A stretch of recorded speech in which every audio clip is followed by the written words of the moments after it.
class 12th. How are you all? Most welcome to my YouTube channel Just Commerce. So in today's class, आज के class में हम सभी जो chapter को समझने वाले हैं, ये चैप्टर हमारा बहुत ही इम्पोर्टेंट है एंड आप सभी जानते हैं कि हमारा टर्म 1 में आने वाला सारा पार्टनरशिप से रिलेटेड चैप्टर्स कंप्लीट हो गए हैं एंड अब टर्म 1 में आने वाले हम कंपनी चैप्टर्स की ओर कदम बढ़ाएंगे. ओके, सो हमारा आज का जो चैप्टर है वो है इशू ऑफ शेयर्स. यस, आज का जो हमारा चैप्टर है it is issue of shares. ठीक है, तो सबसे पहले हम समझते हैं कि शेयर्स का मतलब क्या होता है. तो शेयर्स क्या होते हैं, तो किसी भी एक कंपनी, सबसे पहले तो आपको ये जानना है, सबसे पहले आप ये जान लीजिए कि आप जो क्लास 11th में जो हम पढ़े थे उसमें हम सोल प्रोप्राइटरशिप का अकाउंटिंग को पढ़े थे. Okay, and in class 12th हम फिर फर्म के बारे में पढ़े.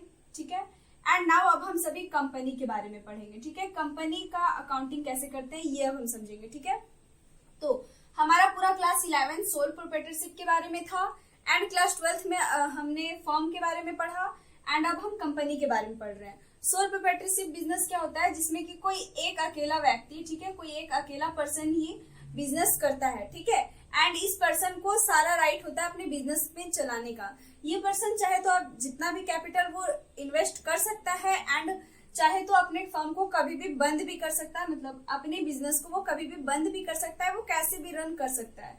अगर 2 इयर्स के बाद भी उसे कैपिटल की जरूरत पड़ती है तो वो लगाता है. ठीक है, एंड अगर यही पर्सन को लग रहा है अब कि नहीं, अब मेरे से बिजनेस अकेला नहीं चलने वाला, मुझे एक और पार्टनर की जरूरत है बिजनेस को चलाने के लिए, तो वो 1 से 2 हो जाते हैं. मतलब वो अपने साथ एक और पर्सन को ले आता है तो वहां पे 2 पर्सन हो जाते हैं, तो फिर वो आपका फर्म कहलाता है. ठीक है, जब एक अकेला पर्सन काम करता है तो वो आपका सोल प्रोप्राइटरशिप बिजनेस होता है एंड जब वो अकेला व्यक्ति अपने साथ पार्टनर्स को ऐड कर लेता है तब वो आपका फर्म हो जाता है. ठीक है, तो फर्म का अकाउंटिंग भी हम समझ चुके हैं एंड इसमें 1 से अधिक पर्सन होते हैं. ओके, एंड इसका भी अकाउंटिंग हम करते हैं एंड ये जो दोनों पर्सन है दोनों कैपिटल लगाते हैं बिजनेस में एंड अगर कुछ दिनों के बाद और कैपिटल का जरूरत पड़ता है तब भी ये दोनों पार्टनर्स जो हैं वो और कैपिटल लगाते हैं. फिर अगर और पार्टनर्स का जरूरत पड़ा, और काम का जरूरत पड़ा, और कैपिटल का जरूरत पड़ा तो ये और पार्टनर्स को ऐड करते हैं. बट मैक्सिमम नंबर ये जो फर्म का है वो 50 है. एक फर्म में मैक्सिमम पार्टनर्स 50 हो सकते हैं, 50 से अधिक और कोई भी पार्टनर्स नहीं हो सकते. ठीक है, सो इन दैट सिनेरियो अगर 50 से अधिक पार्टनर्स हो रहे हैं तो फिर उसे कंपनी बना लिया जाता है. ठीक है, एंड ये कंपनी बनाते हैं कैसे, तो देखिए, सोल प्रोप्राइटरशिप बिजनेस करने के लिए हमें रजिस्टर्ड करवाने का कोई जरूरत नहीं है. फर्म का भी स्टार्टिंग करने के लिए रजिस्टर कराने का कोई आवश्यकता नहीं है. बट इन कंपनी को ओपन हम तभी कर सकते हैं जब उसमें हमें रजिस्टर्ड करना होगा. ठीक है, कंपनी को विदाउट रजिस्ट्रेशन स्टार्ट नहीं किया जा सकता. तो ये कंपनी में भी कैपिटल की जरूरत पड़ती है. जिस प्रकार से सोल प्रोप्राइटरशिप एंड फर्म में कैपिटल का जरूरत पड़ता है, उसी तरीके से कंपनी में भी हमारा स्टार्ट करने के लिए कैपिटल की जरूरत पड़ती है. एंड कैपिटल कौन इन्वेस्ट करता है, तो ओनर्स. बिजनेस को ओनर के द्वारा जो पैसा मिलता है दैट इज कॉल्ड कैपिटल. तो ओनर जो है वो कैपिटल लगाते हैं. बट इन कंपनी में क्या होता है कि कैपिटल जो है वो बहुत ही बड़ा कैपिटल होता है. ठीक है, जिसे 1 या 2 पर्सन तो मिलकर लगा नहीं सकता. तो ये डिसाइड किया जाता है कि कंपनी जो है वो अपने कैपिटल को टुकड़ों में बांटेगी. ठीक है, लेट्स से कि कोई भी ए लिमिटेड नाम की कंपनी है. ठीक है, ए लिमिटेड नाम का कंपनी है एंड इसका कैपिटल जो है वो 5 लाख रुपीज होने वाला है. ठीक है, एज एग्जाम्पल मैं बता रही हूँ, ये कैपिटल नहीं, ये करोड़ों में होते हैं. ठीक है, तो ए लिमिटेड कोई कंपनी है जिसका कैपिटल 5 लाख रुपीज होने वाला है.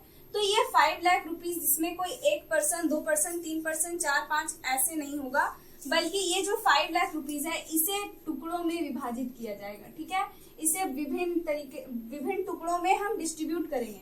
दैट ये सारे टुकड़े जो हैं वो आपके शेयर्स कहलाएंगे. आई बात समझ में, कैपिटल को डिवाइड करना ही आपका शेयर कहलाता है. ठीक है, तो आप ये तो बस हुआ कि बोलचाल की भाषा में मैंने आपको बता दिया. But in bookish language, book में आपका क्या लिखा हुआ है पहले हम उसे समझ लेते हैं. ठीक है, तो सबसे पहले आपको जानना है कि कंपनी क्या है.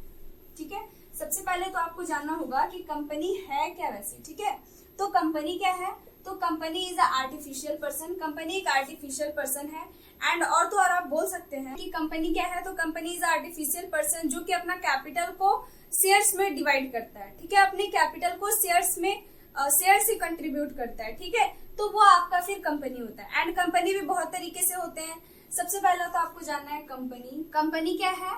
तो कंपनी वो है जो अपने पूंजी को अंशों में विभाजित करती है। इसका मतलब आप समझिए कि company is artificial person and it collects it's capital through shares. ठीक है, ये जो कैपिटल जो है वो अपने शेयर्स से कलेक्ट करती है। Okay, that is company. And company भी बहुत तरीके से होते हैं। On the basis of liability of a partner का लायबिलिटी के हिसाब से, on the basis of liability and number of members के हिसाब से। ठीक है, तो ये मैं अभी ऊपर से आपको बता दे रही हूँ। ठीक है, तो on the basis of liability के बेसिस पे 3 तरह की कंपनी होते हैं। सबसे पहला तो आपका होता है कंपनीज लिमिटेड बाय शेयर। ठीक है, companies limited by shares. Okay, and एक आपका होता है कि कंपनीज लिमिटेड बाय गारंटी। मैं यहाँ पे लिख देती हूँ। Okay, so limited by guarantee आप लिख सकते हैं। ठीक है, एंड एक आपका होता है unlimited company. Okay, so company limited by shares, company limited by guarantee and unlimited company. तो ये सब आपको बस ऊपर से जानना है। And on the basis of numbers के बेसिस पे 2 कंपनी होते हैं। पहला आपका होता है प्राइवेट कंपनीज, ठीक है, and another is public company. Okay, public company. अब ये तो आपको पता ही होगा ना कि अगर प्राइवेट कंपनी है तो उसके एंड में पीवीटी एलटीडी लिखा रहता है, मतलब प्राइवेट लिमिटेड लिखा रहता है। एंड अगर पब्लिक कंपनी है तो उसके एंड में एलटीडी लिखा होता है। ओके, ये बात आई होप कि आपको पता ही होगा। एंड प्राइवेट कंपनी में क्या होता है? तो प्राइवेट कंपनी मतलब प्राइवेट हाथों में है। ठीक है, that is private company. And इसमें अधिक से अधिक 200 पर्सन हो सकते हैं, 200 मेंबर्स इसमें हो सकते हैं, इससे अधिक नहीं हो सकता। But in a public company minimum 7 होने चाहिए एंड अधिक से अधिक इनफिनाइट, मतलब पता नहीं कितना अनलिमिटेड कंपनी इसमें होने चाहिए। ओके, मतलब अनलिमिटेड मेंबर्स इसमें हो सकते हैं। तो ये आपका छोटा सा कंपनी था। ठीक है, अब हम समझ लेते हैं कि अब हम समझते हैं कि शेयर क्या है। ठीक है, तो अभी हमने जाना था कि शेयर क्या है एंड फिर से हम इसे समझ लेते हैं अच्छे से। सबसे पहला आपका होता है कि शेयर्स क्या है। ठीक है, तो शेयर्स क्या है? तो shares are fractional part of capital का ही एक अनुपातिक हिस्सा है। ठीक है, दैट इज शेयर। तो आप यहाँ पे लिख सकते हैं shares are fractional part of capital. ठीक है, कैपिटल का ये एक छोटा सा हिस्सा है। एंड ये शेयर्स जो है वो क्या होते हैं? शेयर्स जो है वो कैपिटल का एक छोटा सा हिस्सा है, एक अनुपातिक हिस्सा है। ठीक है, एंड ये जो शेयर्स को अपने पास रखते हैं, that all are called shareholders. आई बात समझ में? अब ये शेयर्स क्या होते हैं? इसे हिंदी में अंश बोला जाता है। एंड जब एक कैपिटल, मान लेते हैं कि किसी फर्म का कैपिटल, किसी कंपनी का कैपिटल अगर 1 लाख है तो इसे वो 10,000 रुपीज का 10 रुपीज वाले शेयर्स में डिवाइड किया है। ठीक है, तो देख लीजिए इन दोनों को मल्टीप्लाई करके 1 लाख ही आएगा। मतलब एक कंपनी का अगर कैपिटल जो है वो 1 लाख रुपीज अगर है तो वो इस 1 लाख रुपीज को 10,000 शेयर्स में डिवाइड किया है और हर शेयर का कीमत 10 रुपए है। ठीक है, तो यहाँ पे ये सारे जो है, ये जो 10,000 हुआ ये आपका शेयर्स है। आई बात समझ में? एंड ये इसका अमाउंट कि एक शेयर का कीमत कितना, तो 10 रुपया। अब ये शेयर्स होता क्यों है? तो ये जो शेयर्स होते हैं ना, ये कैपिटल को जमा करने का एक साधन है। आप बोल सकते हैं कैपिटल का फंडिंग करने का एक साधन है। ठीक है, तो ये जो शेयर्स है इन्हें क्या करना होता है? तो ये शेयर्स जो है वो मार्केट में इशू कर दिए जाते हैं कंपनी के द्वारा। एंड फिर कंपनी का जो अलग अलग जो पब्लिक होते हैं, अलग अलग पब्लिक, उसमें मैं भी हो सकती हूँ, आप भी हो सकते हैं, कोई भी हो सकता है। ठीक है, वो परचेस करते हैं इन शेयर्स को। एंड ये शेयर्स को परचेस करने के बदले हमें क्या मिलता है? मतलब जो इन्हें शेयर्स को परचेस करते हैं उन्हें शेयर होल्डर्स बोला जाता है। क्या बोला जाता है? Share holders. जो कंपनी का शेयर्स को परचेस करते हैं उन्हें शेयर होल्डर्स बोले जाते हैं। एंड शेयर होल्डर्स को शेयर्स परचेस करने के बदले में क्या मिलेगा? ऐसे ही कोई फ्री में तो कैपिटल नहीं दे देगा ना। तो ये तो एक्चुअल में ये तो है कैपिटल का ही मनी। तो ये शेयर होल्डर्स जो है वो ऑनर होते हैं, क्योंकि कैपिटल जो है वो किसी भी बिजनेस का ऑनर ही लगाता है बिजनेस में। तो शेयर होल्डर्स को ऑनर बोला जाता है कंपनी का। आई बात समझ में? तो share holders are called owner. But ये मैनेजमेंट का काम नहीं कर सकते। मैनेजमेंट करने के लिए अलग से टीम बना होता है, वो सारे मैनेजमेंट करते हैं। एंड कंपनीज जो है वो कंपनीज एक्ट 2013 के अंतर्गत चलते हैं। ठीक है, तो इसीलिए ये शेयर होल्डर्स को हम ऑनर बोलते हैं, ये जान लो। देन ये ऑनर्स को क्या मिलेगा? तो ऑनर को क्या मिलता है? अगर मैं हूं एंड मैंने कोई बिजनेस स्टार्ट किया है तो मैं कैपिटल लगाऊंगी एंड उस बिजनेस में जो प्रॉफिट होगा वो क्या होगा? वो मेरा होगा ना, बस मेरा। तो यस, तो शेयर होल्डर्स अगर ऑनर हैं तो इन्हें भी प्रॉफिट में हिस्सा मिलना चाहिए।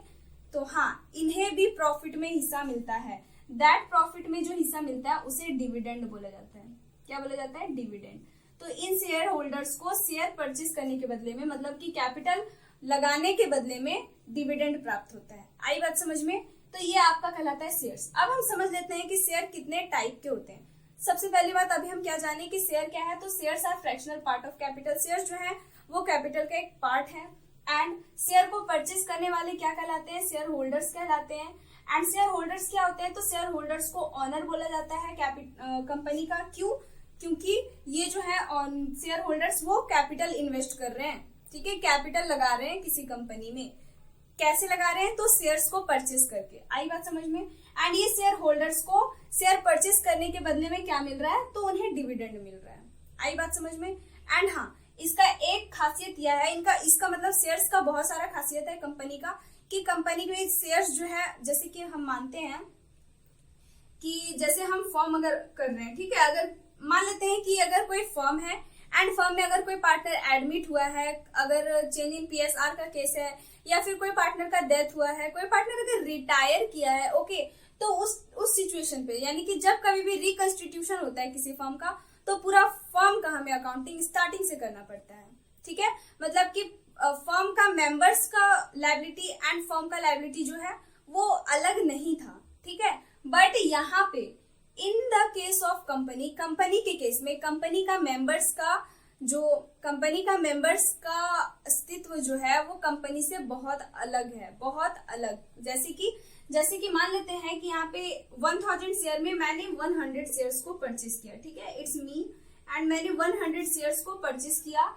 एंड अब मैं चाहती हूँ, और अब मेरा मन है, मतलब हम 100 शेयर्स को परचेज किए, इसका मतलब कि मुझे 100 into 10 is equal to 1000 rupees जो है वो मैंने इन्वेस्ट करा इस कंपनी में, ठीक है। इस कंपनी में मैंने 1000 रुपीज जो है वो इन्वेस्ट करा, मतलब कि 1000, इसका जो 1 लाख रुपीज कैपिटल होगा उसमें 1000 रुपीज कैपिटल मेरा भी होगा, मतलब मैं भी कंपनी का ऑनर हो चुकी हूँ, ठीक है, 100 शेयर्स को लेकर। तो यहाँ पे 1000 रुपीज जो मेरे पास रहा है, ठीक है, ये तो मुझे क्या होगा, तो इस कंपनी को जब प्रॉफिट होगा तो उस प्रॉफिट में से मुझे हिस्सा मिलेगा, दैट इज कॉल्ड डिविडेंड, मुझे डिविडेंड मिलेगा, ओके। बट अब कभी क्या होता है कि अगर मेरा मन कर रहा है कि अब मैं इससे नहीं रखना चाहती, ठीक है, तो मैं इसे आसानी से किसी को बेच सकती हूँ। लेट्स से कि मैं आप सभी को दे रही हूँ, ठीक है, ये आप सभी हैं, ठीक है, ये आप सभी हैं, तो मेरा मन कर रहा है कि अब मैं ये शेयर्स को नहीं रखना चाहती हूँ, तो मैं आसानी से किसी को भी दे सकती हूँ, इससे फर्म को कोई फर्क नहीं पड़ने वाला। ये जो 100 शेयर मैंने रखा है वो 100 शेयर अब आपके पास चले जाएंगे एंड इससे फर्म कंपनी को कोई फर्क नहीं पड़ने वाला, ओके। आई बात समझ में? तो आप यहाँ पे समझ सकते हैं कि अगर इसमें कोई मेंबर्स आ रहा है जा रहा है तो इसे फिर से स्टार्टिंग से अकाउंटिंग नहीं करना पड़ेगा आपको, ठीक है, इसका अकाउंटिंग में कोई फर्क नहीं पड़ेगा। आई बात समझ में? अब हम सभी समझते हैं कि शेयर्स जो है वो कितने टाइप के होते हैं, ठीक है। तो देयर आर मेनली 2 टाइप्स के शेयर्स जो है वो कंपनी इशू करते हैं। एंड ये 2 टाइप्स के शेयर्स कौन से होते हैं? तो पहला तो आपका होता है preference shares and another is equity shares, okay. अब ये प्रीफरेंस शेयर्स क्या है एंड इक्विटी शेयर्स क्या है? तो प्रीफरेंस शेयर क्या है एंड इक्विटी शेयर्स क्या है, इसे समझ लो। प्रीफरेंस शेयर्स का डिफिनेशन जो है ना वो कंपनीज एक्ट, ठीक है, कंपनीज एक्ट 2013 का सेक्शन नंबर 43 में लिख रखा है, ठीक है, सेक्शन नंबर 43 में ये जो है वो लिख रखा है क्या। एंड इक्विटी शेयर्स का भी डिफिनेशन जो है वो वहीं पे लिखा गया है कंपनीज एक्ट 2013 का सेक्शन नंबर 3 में, ठीक है। तो मैं ये सब क्यों बता रही हूँ, तो मुझे लग रहा है कि ये सब क्वेश्चंस जो है वो इम्पोर्टेंट है एमसीक्यू के बेसिस पे, ओके, इसलिए मैं ये सब छोटी छोटी बातें मैं आपको बता रही हूँ, ठीक है। सो यहाँ पे आपका क्या है, प्रेफरेंस शेयर्स का डिफिनेशन कंपनीज एक्ट 2013 का सेक्शन नंबर 14 में लिख रखा है। एंड इक्विटी शेयर्स का भी डिफिनेशन जो है वो वहीं पे लिख रखा है, ठीक है। एंड इसमें डिफरेंस क्या है, तो इक्विटी शेयर होल्डर्स जो होते हैं और जो प्रेफरेंस शेयर होल्डर्स होते हैं इनमें डिफरेंस क्या है, तो इन्हें जो प्रेफरेंस शेयर होल्डर्स होते हैं इन्हें कुछ स्पेशल राइट्स मिले हुए हैं, स्पेशल राइट्स, ठीक है। जैसे कि इक्विटी, अगर कोई कंपनी को डिविडेंड, मतलब अगर कोई कंपनी को प्रॉफिट हुआ है ना, तो वो प्रॉफिट इक्विटी शेयर होल्डर्स को मिलने से पहले प्रेफरेंस शेयर होल्डर्स को मिलेगा, ठीक है, उसके बाद बचेगा तब इक्विटी शेयर होल्डर्स को मिलेगा। आई बात समझ में? अब ये रूल है, ठीक है, अगर कभी डिविडेंड देने की बात आए तो पहले जो है वो डिविडेंड जो है वो पहले प्रीफरेंस शेयर होल्डर्स को दिए जाते हैं एंड बाद में फिर इक्विटी शेयर होल्डर्स को मिलेंगे।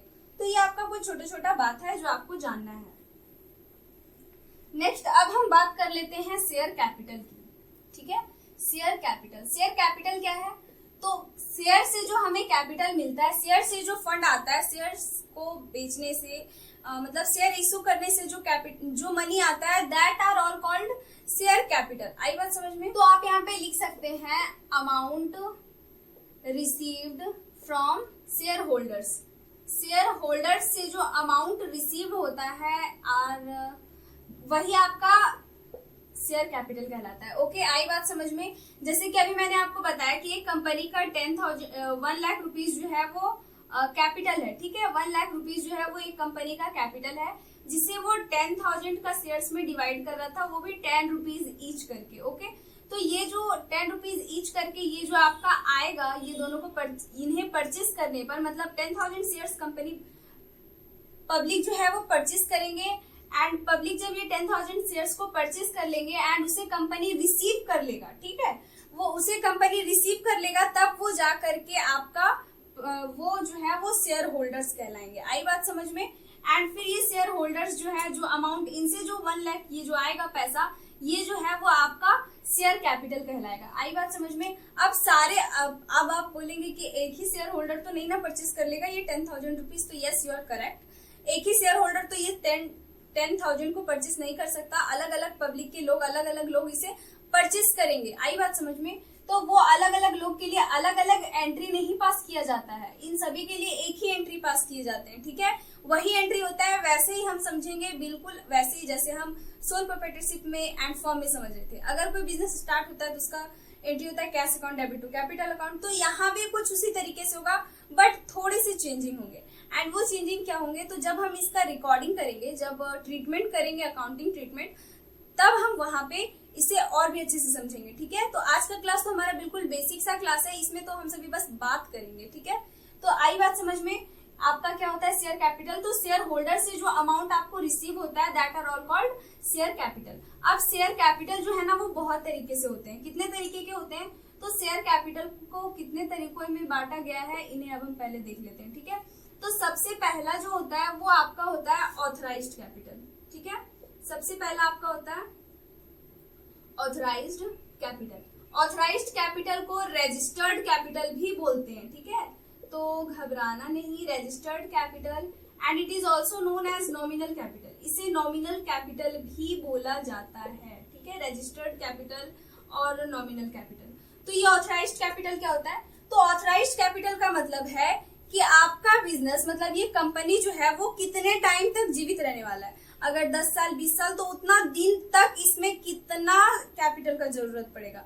मतलब जिस दिन से कंपनी आपका स्टार्ट हुआ है उस दिन से लेकर के पूरा आप समझो तो पूरा कंपनी जब तक चलने वाला है तब तक आपको कितने कैपिटल की जरूरत पड़ेगी, that is called authorised capital. And इसका वर्णन कहाँ किया गया है? तो मेमोरेंडम ऑफ एसोसिएशन में इसके बारे में लिखा जाता है, ठीक है। कंपनी इससे ना 1 रुपया ज्यादा डिमांड कर सकती है किसी शेयर होल्डर से, ना इससे 1 रुपया कम। हाँ, इससे कम 1 रुपया कम कंपनी मांग सकती है, बट 1 रुपया भी इससे अधिक नहीं होना चाहिए। That is called authorised capital. आई बात समझ में? एंड ये ऑथराइज्ड कैपिटल का भी बहुत सारा रूप है।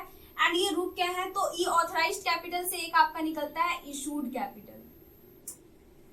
अब हम मान लेते हैं कि किसी कंपनी का कैपिटल जो है वो 10 लाख रुपीज है। ओके, 10 लाख रुपीज जो है वो किसी कंपनी का कैपिटल है। आई बात समझ में? एंड ये 10 लाख रुपीज कैपिटल है, तो ऑथराइज्ड कैपिटल आपका 10 लाख रुपीज होगा। चलिए मैं यहाँ लिख देती हूँ इसे। मान लेते हैं कि ऑथराइज्ड कैपिटल जो है वो आपका 10 लाख रुपीज है, ठीक है। तो एक बार में कंपनी 10 लाख रुपीज मांग के क्या करेगा? ये तो पूरा लाइफ टाइम का 10 लाख माना गया ना, वैसे लाख में नहीं होता, करोड़ों में होता है, मैं आपको बता रही हूँ। तो इशूड कैपिटल क्या होता है? तो इसमें से ये 10 लाख में से मान लेते हैं कि कंपनी जो है वो 1 लाख कैपिटल जो है वो इशू कर दिया पब्लिक में, तो इशूड कैपिटल वही होता है। ऑथराइज्ड कैपिटल में से जो कैपिटल को इशू कर देते हैं वो आपका इशूड कैपिटल होता है। आई बात समझ में? देन इशूड कैपिटल के बाद देन आपका होता है सब्सक्राइब्ड कैपिटल, ठीक है। सब्सक्राइब्ड कैपिटल क्या होते हैं? तो मैं भी आपको यहाँ पे बोल के बता दे रही हूँ, बट इन सभी का नोट्स जो है वो आपको डिस्क्रिप्शन बॉक्स में मिल जाएगा। ओके, सो डोंट वरी, अभी आप यहाँ पे समझो। तो यहाँ पे इशूड कैपिटल कितना 1 लाख रुपीज हो जाएगा, मतलब ऑथराइज्ड कैपिटल का ही हिस्सा है इशूड कैपिटल, ऑथराइज्ड कैपिटल में से ही इशूड किए हैं। ठीक है, ऑथराइज्ड कैपिटल हम माने कि 10 लाख रुपीज है, उसमें से कंपनी जो है वो 1 लाख रुपीज का शेयर जो है इशूड कैपिटल होगा। ये 1 लाख जो आएगा ना, 1 लाख जो यहाँ पे आएगा वो आपका इशूड कैपिटल होगा। देन सब्सक्राइब्ड कैपिटल क्या होगा, तो कोई जरूरी नहीं है। चलिए मैं एक चीज और बता देती हूँ आपको कि मान लेते हैं कि ये 10 लाख रुपीज तो इसका ऑथराइज्ड कैपिटल है, बट इसे वो डिवाइड किया है 10 रुपीज का शेयर्स में। ठीक है, तो ये आपका कितना हो जाएगा, तो 10 आप डिवाइड करके देख लेते हैं, 1 2 3 4, हाँ तो ये 1 लाख शेयर्स होंगे। ठीक है, आई बात समझ में, ये 1 लाख शेयर्स होंगे। एंड 1 लाख शेयर में से आपका कंपनी जो है वो 1000 शेयर्स जो है वो इशू कर दिया। ठीक है, तो इशू किया कितना 1000 शेयर्स, तो मैं यहाँ पे 1000 शेयर लिख देती हूँ। ठीक है, 1000 शेयर को इशू किए तो उसमें से 1 लाख रुपीज आया, एंड ये जो 1 लाख रुपीज आया दैट इज इशूड कैपिटल। अब ये जरूरी तो नहीं कि कंपनी 1000 शेयर पूरा का पूरा 1000, सॉरी ये 10,000 है, क्योंकि 1 लाख तो 10,000 शेयर इशू करने पे होंगे ना, तो यहाँ पे मैं 10,000 कर देती हूँ, क्योंकि 10 रुपीज कीमत है, @10 रुपया ईच, सबका कीमत 10 रुपया है। ठीक है, तो सब्सक्राइब कैपिटल क्या होता है, तो ये जो 10,000 शेयर्स जो कंपनी इशू किया है, कोई जरूरी है कि सारा पर्सन मतलब पब्लिक जो है वो सारा शेयर परचेस कर ही लेगा, ऐसा कुछ है क्या? नहीं, पब्लिक सारा शेयर जो है वो नहीं खरीद लेता है। तो इसमें से जितना भी शेयर जो है वो पब्लिक खरीदता है, तो हम मान लेते हैं कि ये 10,000 में से 9,000 शेयर जो है वो पब्लिक परचेस किए हैं। ठीक है, @10, तो यहाँ पे 90,000 रुपीज जो आएगा ना, ठीक है, ये आपका हो जाता है सब्सक्राइब्ड कैपिटल। ठीक है, आई बात समझ में। एंड अब इसी में आपका एक होता है called up capital. Called up capital क्या होता है, तो लेट की कंपनी जो है वो कंपनी के पास 1 लाख शेयर्स है। ठीक है, 1 लाख शेयर्स है कंपनी के पास, एंड इन सभी का कीमत जो है वो 10 रुपया ईच, एक शेयर का दाम जो है वो 10 रुपया है। ठीक है, तो कंपनी ये 10 रुपया में से 7 रुपया ही मांग रही है। ठीक है, तो जितना में कंपनी मांगती है ना अमाउंट को, जितना में कंपनी मांगती है वो आपका कॉल्ड अप कैपिटल कहलाता है। आई बात समझ में, 10 रुपीज में मांग रही है तो आपका कॉल्ड अप कैपिटल जो है वो 10 रुपीज से इंटू कर दो, जो आएगा वही होगा। मान लेते हैं कि ये 8 रुपए में अगर मांग रही है, ठीक है, @8 ईच, तो आपका यहाँ पे 8 से मल्टीप्लाई कर दो, ये आपका 8 लाख हो जाएगा, तो ये आपका फिर कॉल्ड अप कैपिटल होगा। आई बात समझ में। अब जो 2 रुपया रह गया उससे वो कंपनी बाद में भी मांग सकती है, ये आपका होता है कॉल्ड अप कैपिटल। देन आपका होता है paid up capital. Paid up capital, अब मान लेते हैं कि कंपनी जो है वो 1 लाख शेयर्स को इशू की है, एंड इसे @8 रुपया ईच पे इशू किए। ठीक है, बट शेयर होल्डर्स ने क्या किया, मतलब पब्लिक जो है वो 8 रुपए से कम में ही मतलब उसको भेजा है, मतलब कि मान लेते हैं कि 5 रुपए तक ही भेजा है, 5 लाख रुपीज ही आया हुआ है अभी तक, तो पेड अप कैपिटल जो है वो 5 लाख रुपीज आपका होगा। आई बात समझ में। अब बाकी जो पैसा बच गया वो आपका एरियर भी हो सकता है, या हो सकता है कि शेयर होल्डर्स बाद में भी दे दें। आई बात समझ में, तो ये आपका होता है पेड अप कैपिटल। एक और आपका हो जाता है इसमें, तो इसी तरीके से एक आपका और होता है जो कि होता है अनकॉल्ड कैपिटल। अनकॉल्ड कैपिटल क्या होता है, तो देखिए 10 लाख कैपिटल था, जिसमें से 1 लाख कैपिटल जो है वो कंपनी इशू किया, 1 लाख कैपिटल को जमा करने के लिए शेयर्स को इशू किए हैं। ठीक है, तो उस सिचुएशन में जो 9 लाख बच गया वो आपका अनकॉल्ड कैपिटल होता है। ठीक है, उससे कंपनी बाद में कभी भी मांग सकती है। ठीक है, तो ये आपका कुछ बेसिक था, कंपनी का इंट्रोडक्शन आप बोल सकते हैं, या फिर शेयर एंड शेयर कैपिटल का इंट्रोडक्शन आप बोल सकते हैं। एंड नेक्स्ट क्लास में हम अकाउंटिंग ट्रीटमेंट को समझेंगे, accounting treatment of issue of shares. Okay, so मुझे लगा था कि आज की क्लास में हम अकाउंटिंग ट्रीटमेंट ऑफ शेयर्स भी समझ लेंगे, बट टाइम बहुत ज्यादा हो चुका है, मतलब वीडियो बहुत ज्यादा लॉन्ग भी नहीं करना, इसीलिए मैं आज की क्लास में ये बेसिक सारी बातों को हम रहने देते हैं। एंड जो नेक्स्ट क्लास हमारा होगा उस क्लास में हम सभी accounting treatment of issue of shares को समझेंगे। ओके, सो मिलते हैं नेक्स्ट क्लास में, बने रहना हमारे साथ, सारे टॉपिक्स आपके क्लियर होंगे बहुत ही अच्छे से। तब तक के लिए bye bye and take care.